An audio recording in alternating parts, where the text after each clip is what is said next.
Steno topper के YouTube channel में आपका स्वागत है। आपकी डिक्टेशन शुरू होगी 5 सेकंड में।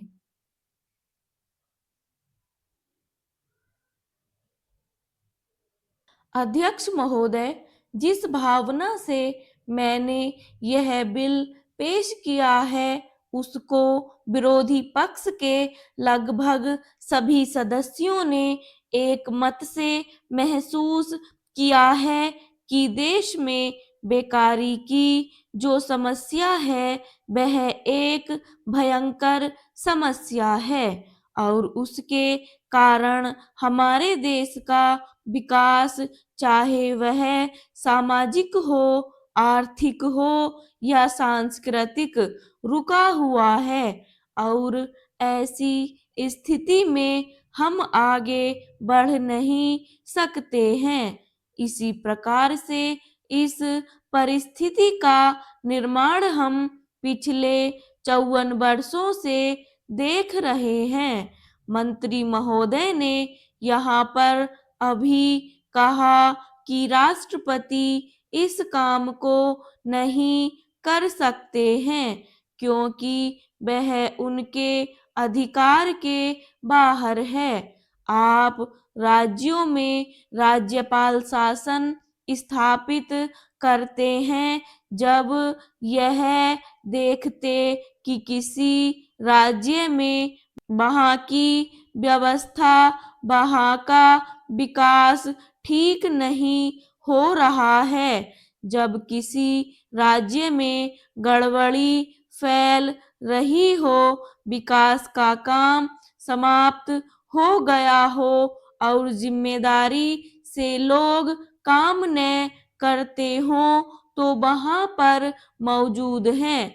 उसी प्रकार से हमारे राष्ट्रपति हैं और अगर देश में इस तरह की स्थिति वर्षों तक चले तो कोई कारण नहीं है। आपात के रूप में राष्ट्रपति इस देश की सुरक्षा के लिए, इस देश की उन्नति के लिए जिम्मेदारी अपने हाथ में न ले सकें।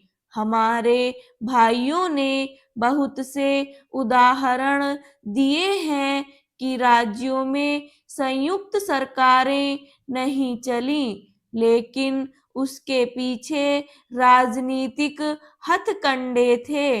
अगर कोई राजनीतिक पार्टी जिम्मेदारी से काम नहीं करती तो विधान में यह स्पष्ट है कि राष्ट्रपति शासन अपने हाथ में ले। मैं एक उदाहरण देता हूँ कि संविधान में आदिवासी हरिजनों के उत्थान के लिए प्रण किया गया था कि 10 वर्ष में उनकी सामाजिक तथा आर्थिक स्थिति को सुधार देंगे।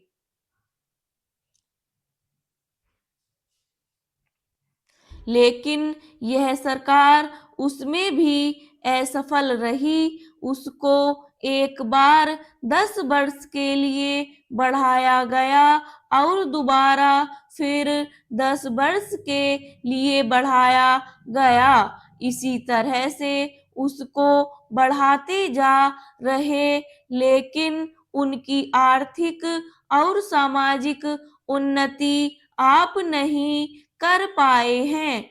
इस काम में सरकार बिल्कुल असफल हुई है।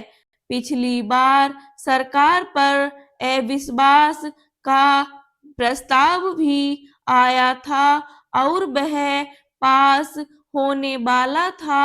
इसलिए मेरा कहना है कि हमारे देश में यह जो बेकारी की समस्या है वह एक बहुत ही भयंकर समस्या है। Bram stop.